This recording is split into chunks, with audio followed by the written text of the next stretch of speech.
Waliniitisha pin na ID copy, wakachukua, nikawatolea wakachukua. Walienda na ID na simu na wakaniitisha pin ya simu. Hawa ndio wale maaskari waliweza kunifamia, waliweza kunichapa, wakanifuja mguu na wakatoa pesa zangu kwa simu 1250. Na kwenye pesa zilitolewa hizo M-Pesa, hizo nduka, hawa watu walikuja wakaitwa na DCI Machakos na wakaenda wakaandika statement. Na tangu siku hiyo sijaona kitu yote mzuri imefanyika. Wamenipigia simu, wamepigia driver yangu mara 3 na wakamwambia ati hiyo mchezo mko naye mtaenda Yala. Akamuuliza kama anajua Yala. So hii ni watu hatari, si watu wa kuchezewa. Na hatuwezi jua wanapanga mpango gani.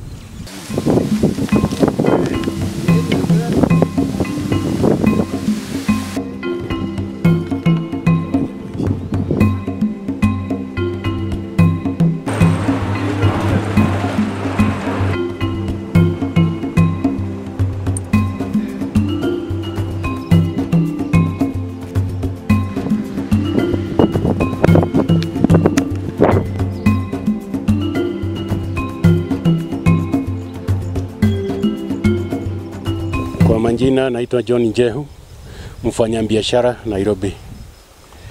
Na ikiwa date 29 December, driver yangu alishikwa na akapelekwa police station ya Muungano.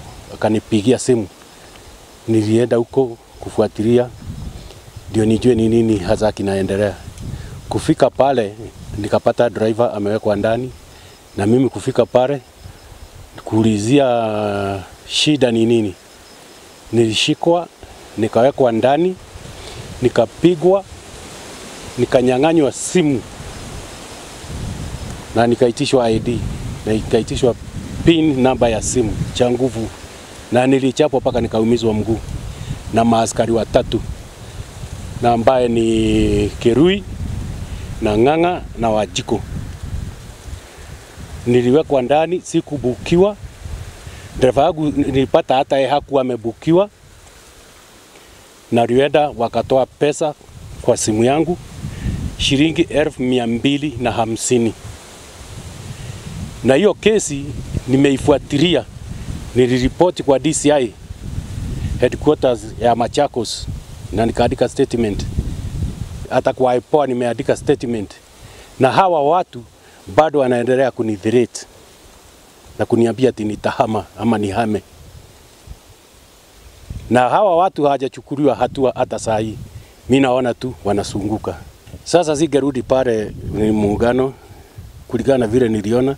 Nilienda Machakos nikaripoti kwa DCI na nikapewa UB number na nikaenda hospitali na nikatimbiwa. Nikarudi pale nikaandika statement, nimerudisha hata P3. Nimeripoti kwa IPOA, nimeandika statement, na hawa vijana bado nawaona wanasunguka na kuniwekea vitisho na kuniambia nihame. Sasa nachangaa nihame niende wapi? Sasa nikiangalia vile mimi naona maisha yangu haiko hali mzuri. Niko in danger. Sababu hiyo watu wanaweza panga kitu yoyote ndio wajiokoe ama wajisaidie. Tena nachangaa nimeandika statement, ni mwezi moja na karibu miezi 2 naenda. Nilienda Machakos. Niliweza kukutana na CCIO, DCIO na County Commander. Na ndio waliita mwenye aliniandikia statement. Wakanipea mwenye ataandika statement. Na kila kitu nikamaliza. Nikingojea matokeo ile watu wafuatwe ama washikwe na hawajashikwa, hajawahi kushikwa. Sijaona nini lolote, usaidizi yoyote. Hata kama ni investigation ilikuwa inafanywa, hiyo muda ni mwingi sana. Mwezi moja na karibu mwezi 2 inaenda. Na bado watu wananidhulumu. Hata kutembea, mimi naogopa kutembea. Sababu sijui watu wanaweza kunipangia nini. Na ni maaskari, wako na mabuduki, wanaweza kuniekelea hata maboys zingine. Sasa mimi nakaa na wasiwasi kila saa. Hakuna wakati niko na raha. Kama polisi badala ya kuchunga raia anadhulumu raia. kwangu sioni kama anafaa kuwa kwa hiyo kazi ya polisi ama kwa hiyo kikosi ya polisi.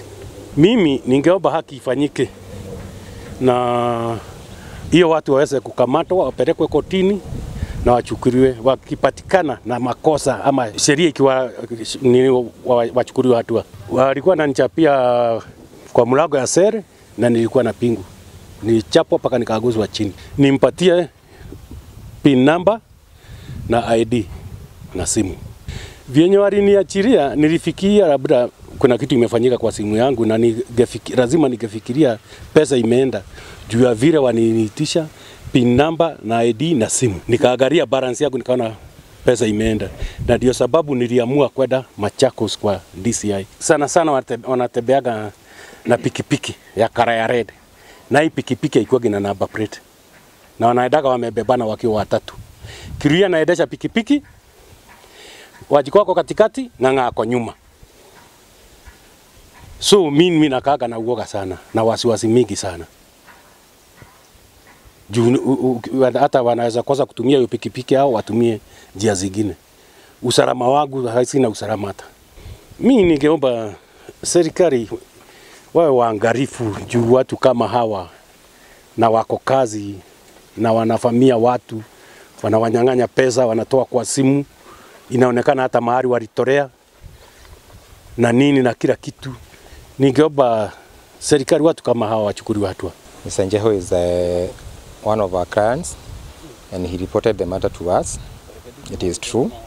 There was an incident that took place on 29th of December 2023 in which one of his drivers was arrested by police officers from Muungano Police Station, and he was taken to the police station to be processed to be arraigned in court.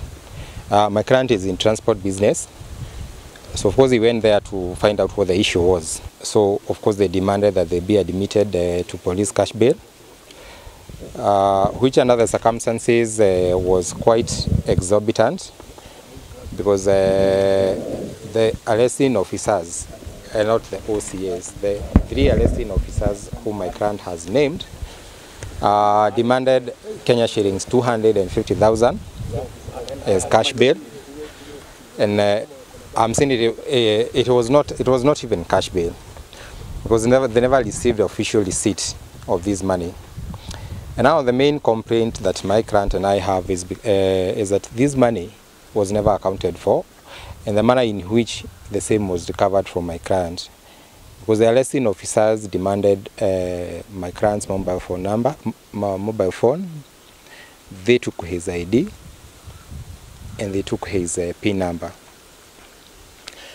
And they themselves went to an M-Pesa agent shop, withdrew that amount, and then returned the phone to my client. And now when my client demanded answers as to why they accessed his phone and withdrew the amount, that is when he was assaulted and literally kicked out of the police station, minus the motor vehicle, of course. He recovered the motor vehicle the following day. And the beating was bad because he had to seek medical attention. He has P3 forms to that effect. And the most unfortunate bit is that the same incident repeated itself on the 8th of January 2023. The same police officers from Muungano Police Station, the 3 of them, well known, they again apprehended the same driver, took the motor vehicle to the same station, and this time they demanded 300,000 for cash bail, money which of course the driver did not have at the moment, and he had to call his employee, now our client, for that money to be sent. And when now that money was sent to the driver's phone, and by that time he was in police custody, the same police officers demanded for his phone, his ID, and an M-Pesa PIN. Similar incident, went to an M-Pesa shop and withdrew 300,000. No, they didn't prefer any charges against the driver. They didn't issue a receipt for that amount. In fact, at that particular moment, again, also the motor vehicle was detained, and it was collected by my client much later from the police station. So, long and short of it is that it is an unfortunate incident. It's quite unfortunate, that police officers who are supposed to be protecting citizens, protecting their property, maintaining law and order, are the same people who are behaving like thugs. Any trained police officers knows the process of processing an arrested person up to the point perhaps when they should be arraigned in court. Beating, assaulting, stealing from accused persons or from arrested persons is not part of the procedure. And the said police officers have engaged in criminal activities, and it is for that reason that we have taken time to write to IPOA. The matter has been reported to the DCI Machakos. The same letter has been copied to the Kenya Human Rights Commission, and we hope and pray that something shall be done. And in particular, let them be arrested, let them be arraigned in court for their offences. This should not be anything less than robbery with violence. And it is quite unfortunate that this is being conducted by police officers. And the DCI Machakos has been well seized of the matter. They are still conducting the investigations, save that we are very concerned that it has taken longer than necessary. They know the culprits, they know the suspects, they know where to find them. There is evidence. My client has produced an M-Pesa statement. There is a P3 form duty field indicating the injuries that my client sustained. Yet at the moment, even the investigation continue, none of those police officers has been apprehended or has been put in custody pending the completion of the investigations. He is worried of his life. His life is in danger. My client is now living like a refugee in his own country because of police officers who should be protecting him. And he has every reason to be worried.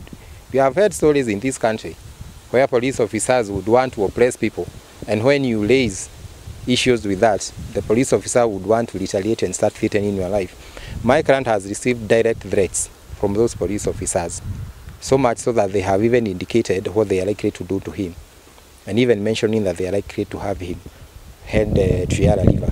And we know what that means. We all live in this country.